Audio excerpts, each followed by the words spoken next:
আসসালামু আলাইকুম প্রিয় শিক্ষার্থী বন্ধুরা, চ্যানেল এমএপি বাংলা প্ল্যাটফর্ম থেকে সকলকে আবারও স্বাগত জানাচ্ছি। তো বন্ধুরা, ব্যাকরণের নিয়মিত ধারাবাহিক আলোচনার অংশ হিসাবে আজকে আমি বিষয় নির্ধারণ করেছি তদ্ধিত প্রত্যয়। তদ্ধিত প্রত্যয় কাকে বলে? নাম প্রকৃতির পরে যে সকল শব্দাংশ যুক্ত হয়ে নতুন শব্দ গঠন করে ওই শব্দাংশগুলোকে বলা হয় তদ্ধিত প্রত্যয়। তো বন্ধুরা, তদ্ধিত প্রত্যয় তিন প্রকার।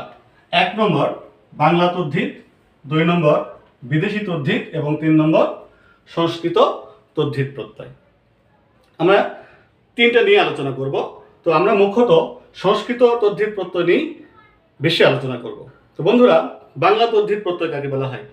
বাংলা তদ্ধিতান্ত শব্দের মূল প্রকৃতি সেটার সাথে যদি শব্দাংশ যুক্ত হয় তখন সেটাকে আমরা বলবো বাংলা তদ্ধিত প্রত্যয়। এখানে আমি কতগুলো উদাহরণ লিখেছি দেখেন। চোরা, নিমাই, পাগলামি, ডাক্তারি, মাসুয়া, পাথুরে এবং মিথ্যুক।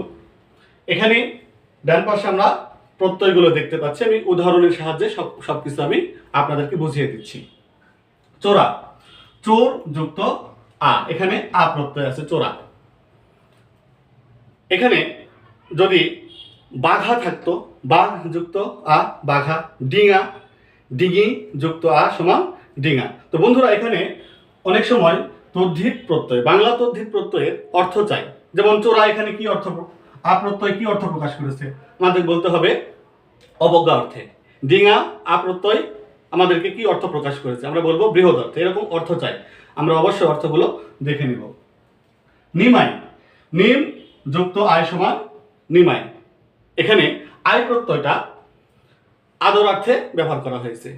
অনুরূপভাবে পাগলামি, পাগল যুক্ত আমি সমান পাগলামি। তো পাগলামি, এখানে আমি তদ্ধিত প্রত্যয় ভাব অর্থ প্রকাশ করেছে। ফাজলামি অর্থ হতে পারে ফাজিল যুক্ত আমি ফাজলামি। এভাবে আমরা আমি প্রত্যয় যোগ করে বাংলা তদ্ধিত প্রত্যয় যুক্ত করব। ডাক্তারি, দীর্ঘই প্রত্যয় যোগে দেখেন, ডাক্তার যুক্ত ই সমান ডাক্তারি। তো ডাক্তারি, এটা কি অর্থ প্রকাশ করেছে? ই প্রত্যয়টা দীর্ঘই প্রত্যয়, আমরা বলবো এটা পেশা বা বৃত্তি অর্থে। রস্বইকার যুক্ত হয়ে কিন্তু হতে পারে, যেমন দোকানি, দোকান যুক্ত ই সমান দোকানি, এটাও কিন্তু পেশাযুক্ত হয়েছে। এরপরে আমরা যাব মাসুয়া, মাস যুক্ত ওয়া। এখানে ওয়াটা হচ্ছে তদ্ধিত প্রত্যয়, মাস হচ্ছে নাম প্রকৃতি।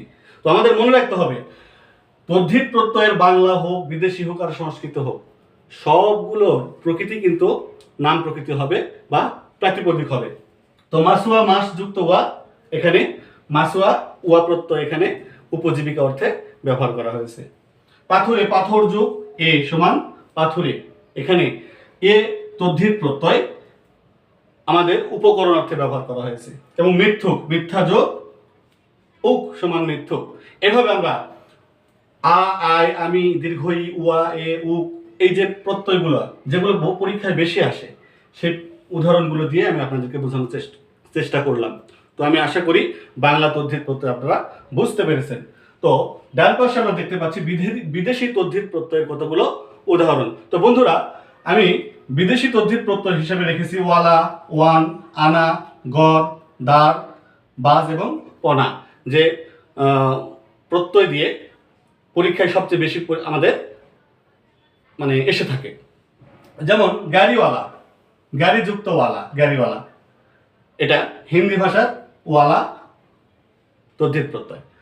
এরকম বাড়িওয়ালা থাকতে পারে, দাড়িওয়ালা থাকতে পারে, মাছওয়ালা থাকতে পারে। আমরা এই ওয়ালা প্রত্যয় দিয়ে ভাঙবো। ওয়ান, ওয়ান প্রত্যয় দিয়ে আমরা কিভাবে ভাঙবো দেখেন। দারোয়ান, দার যোগ ওয়ান সমান দারোয়ান। গারোয়ান, গাড়ি যুক্ত ওয়ান, গারোয়ান। এভাবে আমরা ওয়ান প্রত্যয় দিয়ে বিদেশি প্রত্যয় জানবো। আনা প্রত্যয়, মুন্সি আনা, মুন্সি যুক্ত আনা, মুন্সি আনা ভাব অর্থে। তারপরে এরকম করে বিবি আনা, বিবি যুক্ত আনা, বিবি আনা। তো আনা প্রত্যয় দিয়ে আমরা এটা জানবো। ওয়ালা, ওয়ান, আনা এগুলো কিন্তু হিন্দি বিদেশি তদ্ধিত প্রত্যয়। এরপরে কারিগর, গড় প্রত্যয় দিয়ে কারিগর, কারি যুক্ত গড় সমান কারিগর। এটা কিন্তু আবার ফার্সি তদ্ধিত প্রত্যয়, কারিগর। ঠিক আছে। বাজিগর, বাজি যুক্ত গড়, বাজিগর। এভাবে আমরা এগুলো খেয়াল করব।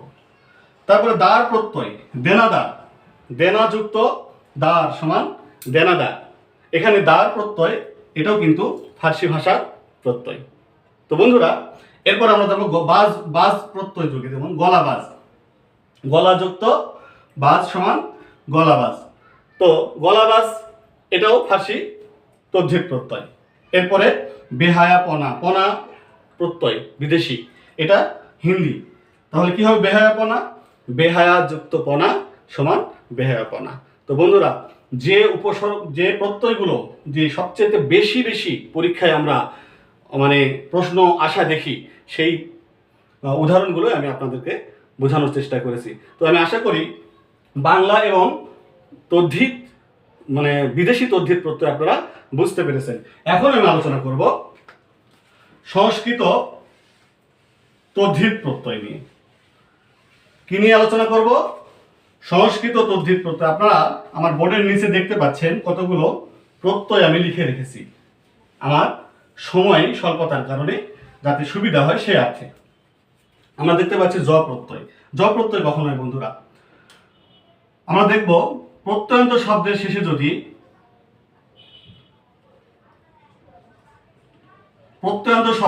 যদি এরকম জ ফলা থাকে, কাব্য,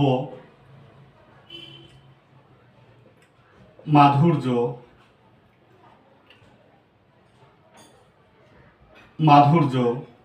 প্রাচ্য, এরকম জ ফলা বা অন্তস্থ জ থাকে, তাহলে আমরা প্রত্যয় রাখবো অন্তস্থ জ। যেমন কবি নাম প্রকৃতি, কবিযুক্ত জ কাব্য। মাধুর্য মধুর যুক্ত জ মাধুর্য। প্রাচ্য এর নাম প্রকৃতি হবে প্রাচী যুক্ত জ প্রাচ্য। তো বন্ধুরা জ প্রত্যয় অবশ্যই আমরা খেয়াল করব। অন্তস্থ জ বা জ ফলা থাকলে আমরা যদি নাম প্রকৃতি হয়ে যায় তাহলে অবশ্যই আমরা জ প্রত্যয় ব্যবহার করব। এরপরে স্ন প্রত্যয় কখন হয়? প্রত্যয়ন্ত শব্দের শেষে যদি ব থাকে, যেমন মাধব, যাদব, লাঘব, এরকম ব প্রত্যয় থাকে, তাহলে বয়ের পরিবর্তে স্ন হয় এবং প্রকৃতির শেষের বর্ণে একটা হ্রস্বকার ব্যবহার করতে হয়। যেমন মধু, আমি প্রকৃতির শেষের বর্ণে একটা হ্রস্বকার ব্যবহার করলাম আর বয়ের পরিবর্তে আমি প্রত্যয় নিয়ে আসলাম স্ন, মাধব। তাহলে যাদব কি হবে? জাদু যুক্ত স্ন যাদব। লঘু, আমাদেরকে খেয়াল রাখতে হবে নাম প্রকৃতি করতে অনেক সময় তার এর লোপ পেয়ে থাকবে, তার কখনো যুক্ত হবে এবং এই প্রকৃতির শেষের বর্ণ হ্রস্বকার দিয়ে আমরা বয়ের পরিবর্তে মানে স্ন প্রত্যয় ব্যবহার করব। স্নোকে আমরা অ ব্যবহার করতে পারি। স্নোকে যদি আমরা ঈদ করে অ ব্যবহার করি তাহলে সমস্যা নেই। যেহেতু আমরা সংস্কৃত তদ্ধিত শিখছি সেহেতু আমরা স্নো প্রত্যয়গুলো ব্যবহার করব। এরকম করে শৈশব, শিশু যুক্ত স্ন সমান শৈশব। তো বন্ধুরা কোথায় স্নো হয় সেটা আমরা শিখলাম। এরপর আমরা যাবো স্ত্রীক প্রত্যয়। প্রত্যন্ত শব্দের শেষে যদি ইক উচ্চারিত হয়, সাহিত্যিক,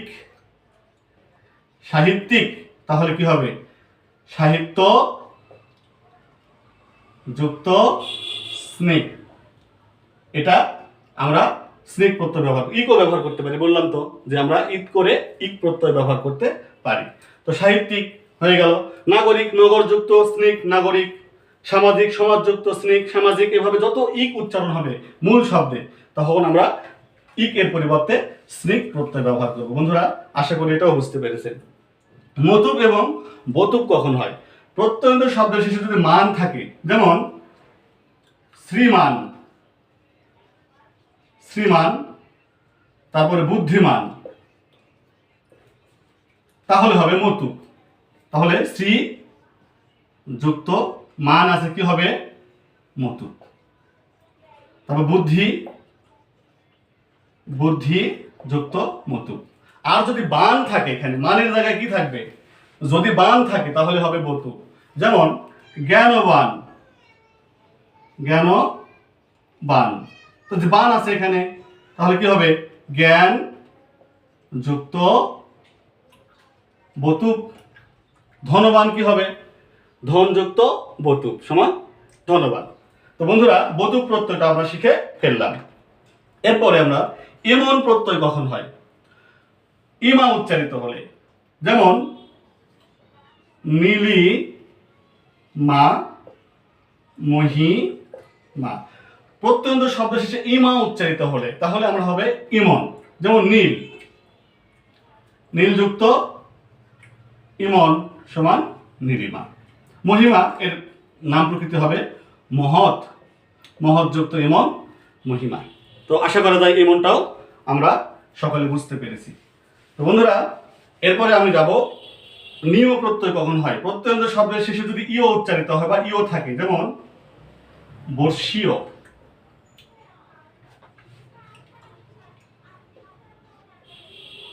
বর্ষীয়, জলীয়। আমরা একটু খেয়াল করি, দেখেন এর দীর্ঘই অন্তস্থ অ ইও আছে এখানে। তো ইও যদি থাকে তাহলে প্রত্যয় হবে নিয়। তাহলে বর্ষ যুক্ত নিয়, যেহেতু ইও আছে তাহলে আমাদের এখানে হবে নিয়। জল, নাম প্রকৃতি জল যুক্ত নিয় সমান জলীয়। তো আশা করা যায় বন্ধুরা নিয় প্রত্যয়টাও আমরা বুঝেছি ইনশাআল্লাহ। এখন আমি নিন প্রত্যয় কখন হয়। প্রত্যন্ত শব্দ শেষে যদি ইন উচ্চারিত হয়, যেমন নবীন, নবীন। খেয়াল করেন এখানে দীর্ঘই দন্ত ন ইন আছে, তাহলে কি হবে নব যুক্ত নিন, নবীন। কুলীন, কুলীন কি হবে কুল যুক্ত নিন, ইন আছে, এই যে দীর্ঘই দন্ত ন আমরা দেখতে পাচ্ছি দীর্ঘই দন্ত ন, এই জন্য আমরা ইন উচ্চারণ হলে নিন। আমরা ইনও দিতে পারি, কিন্তু আবারও বলছি প্রত্যয় থেকে কিছু অংশ লোপ পেলে ঈদ হয়, ঈদ করে আমরা লিখতে পারবো ইন, কিন্তু আমরা যেহেতু সংস্কৃত শিখছি সেহেতু আমরা সংস্কৃত প্রত্যয়টাই লিখবো। বন্ধুরা নিন প্রত্যয়টা আমরা শিখে ফেললাম। এরপরে যাব তা বা ত কখন হয়। প্রত্যন্ত শব্দের শেষে যদি তা থাকে তাহলে তা হবে, তয় ব থাকলে তয় ব হবে। যেমন যেমন দেখেন শত্রুতা, শত্রুতা, তা আছে তাহলে কি হবে পরিবর্তন হবে না, শত্রুযুক্ত তা শত্রুতা। বন্ধুত্ব, বন্ধু তো, তাহলে মূল শব্দে তয়ব আছে, তাহলে তয়ব পার করে নিয়ে যাব, তাহলে বন্ধু যুক্ত তয়ব। এরকম ঘনত্ব, ঘনযুক্ত তয়ব, ঘনত্ব, তাই না। মহত্ব, মহৎ যুক্ত তয়ব, মহত্ব। এরকম করে আমরা তা থাকলে তা লিখবো, তয়ব থাকলে তয়ব লিখবো। তো বন্ধুরা এরপরে বিন কখন হয়। প্রত্যন্ত শব্দের শেষে বিন, বিন কখন হয় দেখেন বি থাকলে বিন হয়। যেমন মায়াবী, মায়াবী, এখানে বি উচ্চারণ হচ্ছে, বি আছে, তো বি থাকলে বিন হয়। যেমন মায়া যুক্ত বিন, মায়াবী। তো বন্ধুরা আশা করা যায় আমরা তদ্ধিত প্রত্যয় এর সংস্কৃত রূপটাও শিখে ফেললাম। তো দীর্ঘ পরিসরের প্রত্যয় নিয়ে আমি আলোচনা করেছি ধারাবাহিকভাবে। আপনারা আমার ভিডিও লক্ষ্য করবেন, মনোযোগ সহকারে দেখবেন, প্রত্যয়ের যাবতীয় আলোচনা করা হয়েছে। তো বন্ধুরা আমি আমার ভিডিও যদি আপনাদেরকে এতটুকু ভালো লেগে থাকে অবশ্যই আমার চ্যানেলটাকে সাবস্ক্রাইব করবেন এবং সেই সাথে লাইক, কমেন্ট এবং শেয়ার করে আমাকে এই প্ল্যাটফর্মে দাঁড়িয়ে থাকার সুযোগ করে দিবেন এবং আমার এই ধারাবাহিক আলোচনাকে ত্বরান্বিত করার জন্য আপনারা আমাকে একটু সহযোগিতা করবেন। এই বলে আমি আমার আলোচনা শেষ করছি। আল্লাহ হাফেজ।